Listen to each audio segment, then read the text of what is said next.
clicked her tongue. Iskat's hands flew behind her back. Sember had never been an active and involved teacher, rarely utilizing lectures or lessons like the Jedi instructors back at the temple. Instead of offering clear instruction, she expected Iskat to watch and learn. She often waited silently, hopeful that Iskat would figure out the next step herself. It was what she was doing now, her dark eyes focused and patient. The human woman was in her early 40s, with golden skin and bluish-black hair that she kept immaculately braided. And she was waiting for Iskat to... what? Say something? Do something? Iskat had no idea. Since Sember had chosen Iskat as a Padawan after the Jedi tournament, they constantly traveled together like this, landing on backwater planets and busy trading moons to visit shopkeepers and collectors and archaeologists galore, negotiating the purchase of curiosities to be added to the Jedi archives. Iskat had seen texts like this one, elaborate scrolls, ancient lightsabers crusted with barnacles or sand, even a rancor tooth covered in intricate carvings from a long-forgotten language.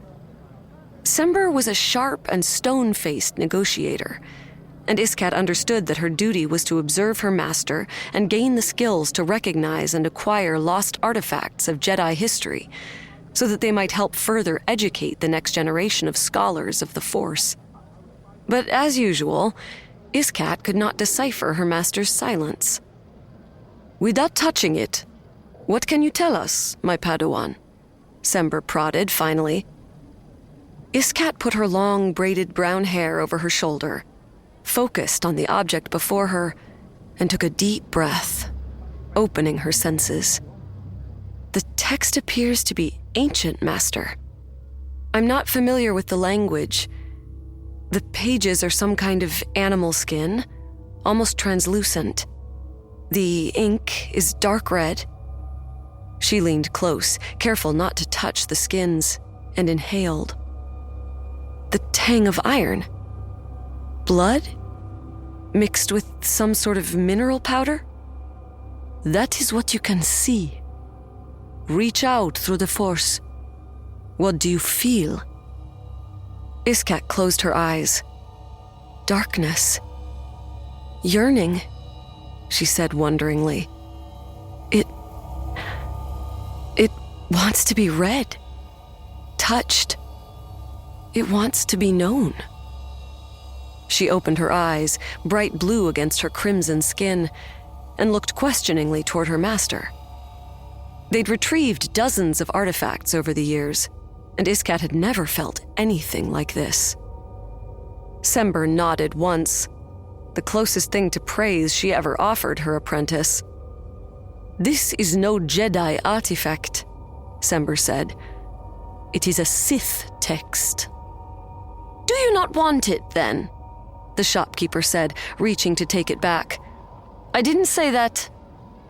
With a gloved hand, Sember flipped the tanned hide back over the text, hiding it from view. "We will take it at the promised price.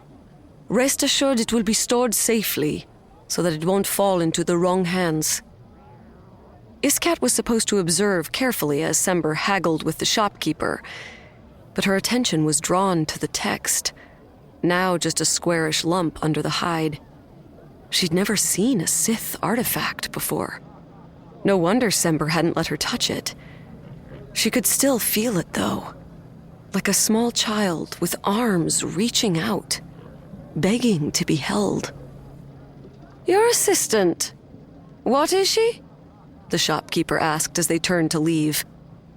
Sember considered him. "She is a Jedi. But what species? Never seen one like her. Red skin, but not a Zeltron or Deveronian." "I'm a Jedi," Iskat said firmly. Okay, he wheedled. "Just curious." Despite the firmness of her response, Iskat was curious too. No one in the temple knew anything about her species, and according to Sember, her records didn't indicate a birth planet. She had 2 hearts, long fingers,